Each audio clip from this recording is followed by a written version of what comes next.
Halo, Assalamualaikum warahmatullahi wabarakatuh. Kembali lagi di channel Love Love. Terima kasih sobat sudah hadir di video kali ini. Bagaimana kabarnya sobat? Semoga sobat selalu sehat, selalu dalam lindungan Allah, dan selalu diberi rezeki yang berkah berlimpah. Amin ya Allah ya Rabbal Alamin. Di kesempatan kali ini kita akan menyimak tentang masalah sertifikat tanah yang bisa dibatalkan oleh Menteri PON, dan dia memberikan pernyataan tentang sengkarutnya kasus pertanahan yang ramai diperbincangkan karena masalah sertifikasi laut. Bagaimana pernyataan Menteri ATR BPN Nusron Wahid mengungkap semua ini di rapat Komisi 2 DPR MPR. Yuk kita tonton videonya. Kita akan memulai menjawab pertanyaan yang banyak sekali ini secara umum.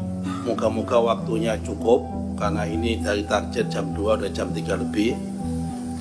Saya mulai dari apa yang disampaikan oleh saudara Irawan dulu, bukan karena sama-sama Golkar, karena memang pertanyaannya itu substansinya ada di situ.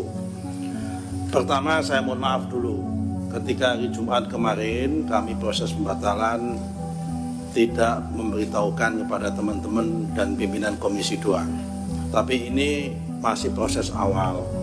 Nanti ada proses selanjutnya, insya Allah akan kami undang teman-teman Komisi 2 dan pimpinan Komisi 2. Mungkin kalau Komisi 4 kemarin waktu meninjau ke sana momentumnya pas kunspek. Nah, mungkin pas ada kunspek kita samakan di situ atau bagaimana, ini kita atur bersama. Karena itu saya mohon maaf ya hari Jumat kemarin, karena memang kami butuh quick respon untuk mengembalikan kepercayaan publik. Tapi mohon maaf tidak sempat ngasih tahu kepada Pak Ketua dan bapak-bapak yang lain. Kenapa cuma 50? Ya itulah Pak, tadi saya katakan prosesnya memang tidak gampang untuk membatalkan satu sertifikat itu, karena katun keputusan tata usaha negara itu memang harus mengkonfirmasi satu persatu. Itu pun dari yang 50 ada mereka yang tidak rela dibatalkan, dan itu kami paksakan, dan memang ada potensi dan celah untuk mereka untuk melakukan gugatan ketun. Tapi kami yakin kalau ketun itu kita buat karena memang fakta materialnya memang mendukung untuk itu dibatalkan. Itulah Bapak-Bapak sekalian, saya terima kasih sekali sama Pak Irawan mengingatkan ini. Kenapa kalau orang Jawa bilang kita tidak bisa sadek saknyek langsung batal semua, itu nggak bisa. Karena memang proses tata usaha negara itu harus kita lalui. Bahkan kami kan menggunakan jangan sampai kita itu ingin memberantas kebatilan tapi dengan menggunakan cara yang batil juga kan nggak boleh. Kita harus dengan memberantas kebatilan tapi dengan cara yang baik dan cara yang benar, begitu. Itu karena itu memang dari situlah prosesnya. Saya terima kasih sekali diingatkan sama saudara Irawan, karena memang itulah harusnya proses yang harus dilalui, adalah melalui itu. Mengenai masalah tindak lanjut pidana, Bapak-bapak sekalian, saat ini pihak APH sudah masuk.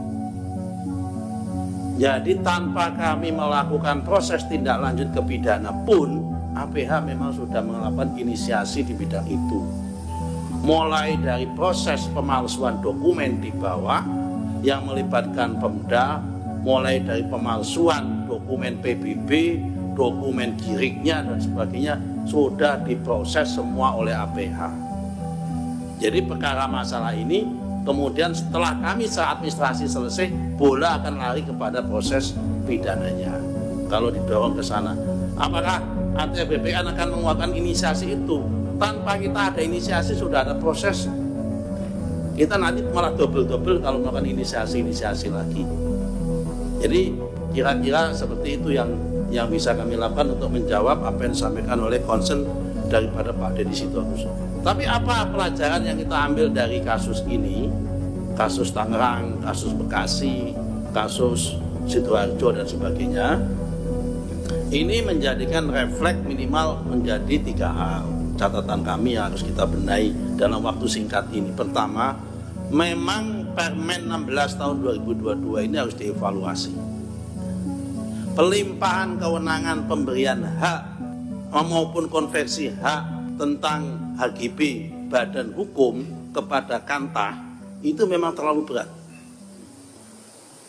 Sehingga kita mengambil pemikiran memang dalam waktu singkat ini akan kita limpahkan di wilayah Kanwil sama di pusat saja, di kementerian. Untuk yang pemberian hak HGB mulai 0 sampai 5% mungkin ada di badan hukum, mungkin ada di provinsi. Yang setelah 5 hektar itu sampai 25 ke atas kita ambil ke kementerian. Karena memang sangat berat sekali. Tekanan politiknya HGB itu sangat berat. Apalagi kalau daerah-daerah di kota-kota besar yang mempunyai tingkat nilai ekonomi tinggi, pemberian HGB jangankan setengah hektar, jangankan 1-2 hektar, setengah hektar saja. Kalau itu di Jakarta, kawasan-kawasan yang tadi disebut oleh Pak Ketua, itu tekanan politiknya tinggi. Karena Pak, nilai ekonominya juga tinggi. Dan kadang-kadang memang ada Kantah kita yang kuat menghadapi tekanan, ada juga yang tidak kuat menghadapi tekanan. Karena tadi memang kalau kita bicara masalah kasus Tangerang, belajar dari situ, secara prosedur, secara legal, secara yuridisnya lengkap, secara administrasi. Jadi ada juga mereka membayar PBB juga, ada PBB-nya. Saya nggak tahu juga kenapa laut ada PBB-nya. Laut ada PBB-nya. Jadi ini kalau memang ini melibatkan banyak pihak, ya memang betul melibatkan banyak pihak. Ada sertifikat kirinya, ada dokumen keterangan, ada lengkap. Secara prosedur maupun secara yuridis tidak ada yang dilalui. Kami sudah periksa satu persatu. Karena sebelum membatalkan kami memeriksa satu persatu. Hanya ketika kita cek fakta materialnya saja, kenanya di fakta materialnya itu. Dan ngecek fakta material ini kan harus dicocokkan, dipanggil dulu dan sebagainya. Itu pun banyak sekali ketika kami selesai sholat Jumat, ada beberapa SAM yang kami batalkan, saya di demo, di kohort itu. Bagaimana nasib kami Pak kalau nanti dibatalkan? Bagaimana ini? Nah ini juga menjadi pertanyaan apa yang disampaikan oleh Saudara Irawat tadi memang begitu keadaan yang ada. Kemudian yang poin kedua, ini yang soal Tangerang, soal ini pembelajarannya itu di situ. Yang pertama adalah pemberian kewenangan. Yang kedua adalah kami perlu meningkatkan risk management yang kuat. Dengan adanya fakta ini, apapun ceritanya menandakan risk management di lingkungan internal kami lemah masih. Berangkat dari sini, kami akan mewajibkan semua pejabat yang punya otoritas, baik itu Kasih maupun kepala kantor, maupun Kanwil, maupun Kabid, maupun direktur, maupun dirjen, mulai tahun ini akan kami wajibkan harus ikut dan wajib lulus pelatihan sertifikasi manajemen risiko. Persis mau saya berlakukan seperti pengelolaan lembaga keuangan baik bank maupun non-bank. Di bank itu, karena juga pelayanannya sama, itu sama. Yang namanya kepala pimpinan cabang bank itu wajib lolos sertifikat manajemen risiko. Karena mengelola duit uang ini sama aja, ini mengelola aset orang. Nah, karena itu ini akan kita tingkatkan, akan kita wajibkan untuk pembelajarannya untuk ini hikmah yang kedua itu adalah tentang manajemen risiko. Yang nomor 3, memang APIP kita, ya kan, inspektorat kita memang harus lebih ketat. Kalau tadi ada usulan-usulan seperti perlunya ada Pendighakum di dalam Dirjen Gakum, kemudian perlunya ada peradilan pertanahan untuk percepatan dan sebagainya, itu bagi kami bonus kalau ada itu. Nah itu sobat ya, jadi Menteri ATR BPN Nusron Wahid mengklarifikasi isu pembatalan yang menuai kontroversi khususnya di Desa Pokot. Ia mengakui bahwa keputusan tersebut diambil dengan cepat demi mengembalikan kepercayaan publik, meskipun belum sempat mengkoordinasikan dengan Komisi 2 DPR. Dalam penjelasannya, Nusron menegaskan ya bahwa proses pembatalan sertifikat bukan hal yang mudah karena melibatkan aspek hukum tata usaha negara.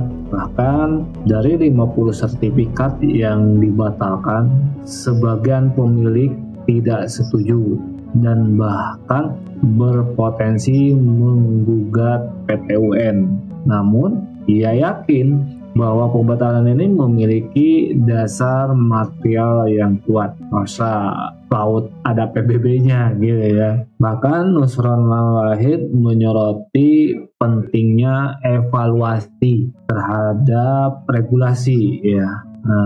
Yang dinilai memberikan beban berlebihan pada kantor pertanahan daerah dalam mengelola HGB. Kedepannya, kewenangan ini akan lebih banyak ditangani di tingkat kanwil dan pusat untuk mengurangi tekanan politik dan ekonomi yang sering terjadi, terutama pada kota-kota besar ya. Bahkan Menteri ATR BPN ini menekankan perlunya peningkatkan manajemen resiko di lingkungan internal ATR BPN.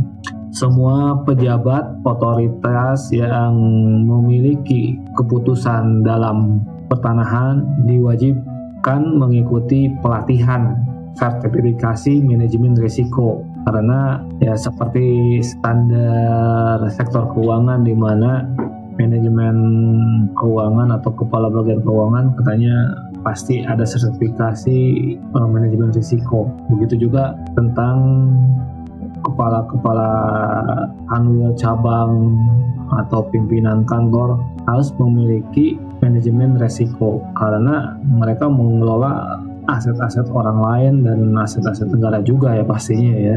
Jadi pengawasan inspektorat pun harus diperketat agar kasus serupa tidak terulang di masa depan. Bahkan Nusron juga menyebutkan usulan pembentukan peradilan pertanahan guna mempercepat penyelesaian sengketa tanah. Dengan langkah-langkah ini diharapkan tata kelola pertanahan di Indonesia menjadi lebih transparan, akuntabel, dan minim konflik.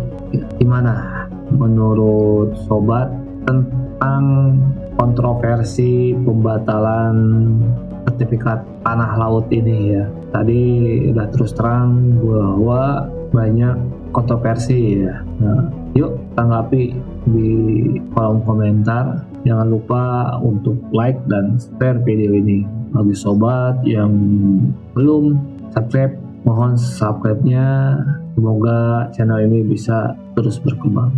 Terima kasih sudah nonton sampai akhir video ini. Wassalamualaikum warahmatullahi wabarakatuh.